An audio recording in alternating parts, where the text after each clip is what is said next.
Vous sortez de ce long entretien avec Georges-Louis Boucher, Maxime Prévost. Comment ça s'est passé? Mais très bien, je dois dire que c'était une ambiance très cordiale et que aussi bien M. Prévost que M. Boucher ont été à l'écoute du terrain et ça c'est très important. Évidemment c'est première invitation, un premier tour de piste où on n'a pas pu dire tout ce qu'on avait envie de dire. Le temps était très limité, il y avait beaucoup d'organisations autour de la table, mais je dois dire que ça s'est passé dans une ambiance de respect et même de convivialité, de cordialité.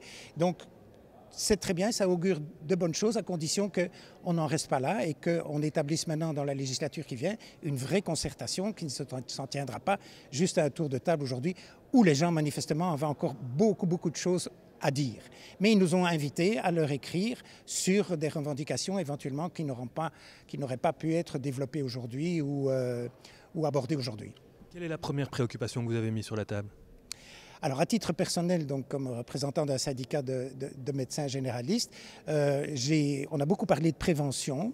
Tout le monde demande plus de prévention, mais moi j'ai dit, si on veut véritablement avancer en termes de prévention pour engager un impact positif sur la santé, sur les soins de santé à moyen et à long terme, parce qu'il faut parler du long terme, eh bien il faudra financer cette prévention, mieux financer cette promotion de la santé, mieux financer cette prévention. Ça ne va évidemment pas tout à fait dans le sens, en tout cas de ce que par exemple M. Boucher voudrait en termes d'économie sur les soins de santé. Mais il est d'accord sur le fait qu'il faut mieux investir en prévention. Ça va demander des moyens.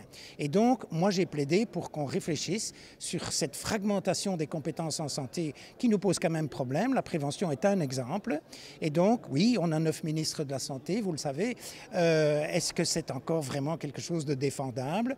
Et j'ai plaidé pour qu'on ait un plan fédéral, mais bien négocié avec les entités fédérées et la Fédération Wallonie-Bruxelles pour justement la prévention. Il existe des plans régionaux, mais je pense que quand on réfléchit sur un mouchoir de poche qu'est la Belgique, eh bien, on doit avoir un plan prévention aussi bien qui prévaut, aussi bien, sans mauvais jeu de mots, d'Ostende à Arlon. Donc ça dépendra un peu de la négociation entre ces deux parties qui ont quand même sur ce point de la budgétisation et de la norme de croissance, cette fameuse norme de croissance, ils ont quand même des avis fort divergents. Donc ça dépendra. Vous savez, ils viennent de former un couple. Qui va prendre le dessus dans le couple?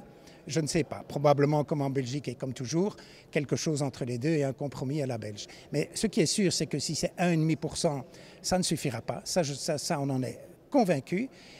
Avec 3,5%, on pourrait déjà faire beaucoup de choses par rapport à tout ce qui a été évoqué aujourd'hui autour de cette table. Vous avez senti des divergences entre les deux personnes qui étaient face à vous de l'autre côté de la table? Oh, on sent toujours un peu des divergences, mais ça se passe, je dirais, de manière encore une fois, très cordiale. Et voilà, mais oui, bien sûr, il y a des divergences. Il y a des divergences. Ils ne sont pas d'accord sur tout, ça c'est certain. On a beaucoup parlé d'incapacité de travail aussi, ça a été évoqué plusieurs fois, de malades de longue durée. Bon, ils n'ont pas nécessairement strictement la même approche par rapport à tout ça non plus. Ça c'est certain. On sent bien qu'il y a des différences. Mais au sein d'un couple, il y a souvent des différences aussi. La présence de Maxime Prévost, elle est de nature à plutôt vous rassurer? Oui, honnêtement oui.